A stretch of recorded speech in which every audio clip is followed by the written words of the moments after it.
Millions of Americans flooded the streets today in one of the largest coordinated protests in modern U.S. history.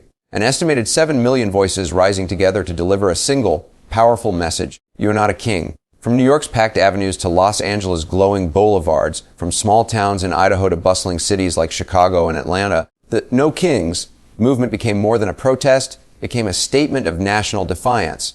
Think about that number for a moment, 7 million people. That's not just a statistic. That's 7 million hearts beating with frustration, fear, and hope for the future of democracy. The momentum behind this protest didn't just happen overnight. Organizers say participation skyrocketed by 2 million since the last No Kings event, a sharp increase that signals growing unrest and a deeper awareness among ordinary citizens. These weren't just professional activists or party loyalists. They were teachers, veterans, families with children on their shoulders, and first-time protesters who said they could no longer stay silent. Everywhere you look, the idea that Antifa is on the streets. This lady's, look, she got a big smile on her face. Come over here. What's up? I'm Jacob. Nice to meet you. I'm Allison.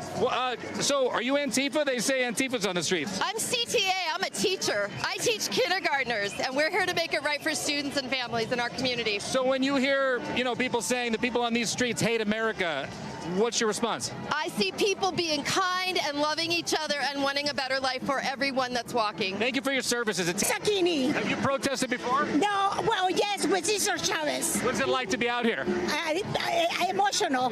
So you went from Cesar Chavez fighting for the rights of the workers to being out here. And Imperial Valley, Salinas, you name it. Amazing. Thank you. That's my daughter here. What's your name? Angela. Angela, it's very California. This is very California.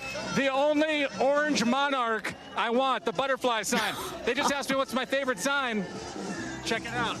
Nature Very lovers California. right there. Hi.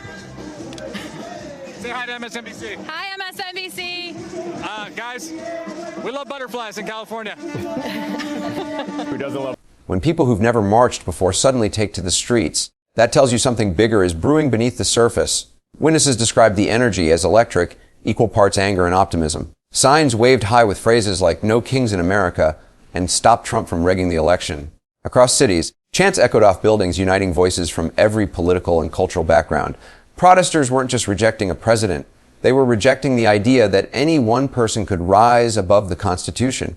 It wasn't about left or right. It was about right and wrong. And what makes this moment so historic is that it's happening in real time right before our eyes.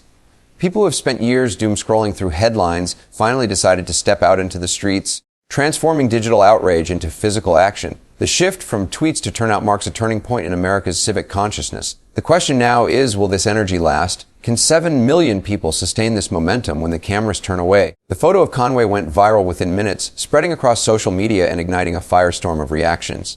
Conservative commentators tried to spin it as mockery or hypocrisy, but Conway knew exactly what he was doing. His smirk, his calm presence with his corgi Clyde by his side, it was performance and protest fused together. He didn't shout. He didn't wave a sign. Instead, he used irony as his weapon, and that subtle act hit harder than any speech could. It was George Conway's way of saying, if standing up against authoritarianism makes me the enemy, then fine, I'll wear the label proudly. But here's where it gets deeper.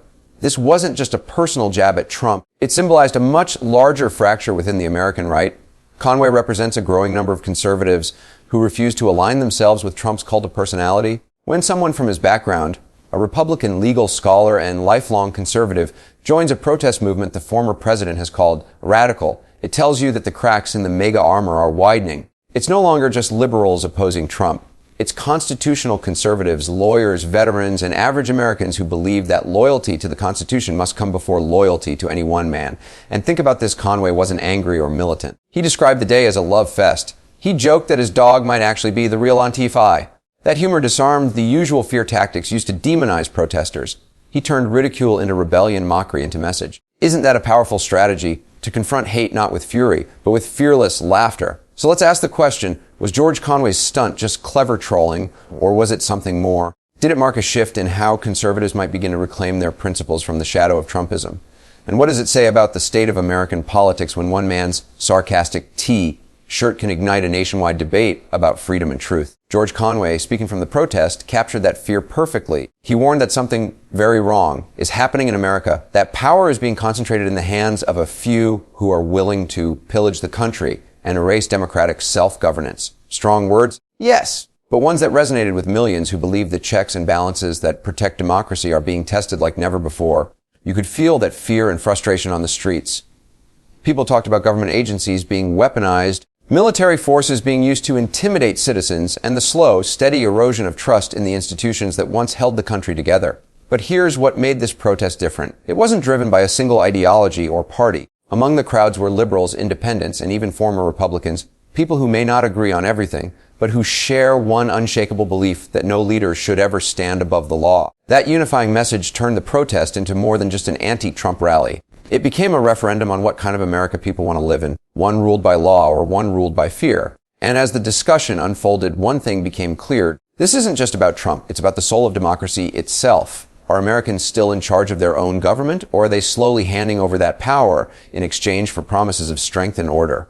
Conway called it marathon, not a sprint, warning that the fight for democracy doesn't end with one protest. It begins there.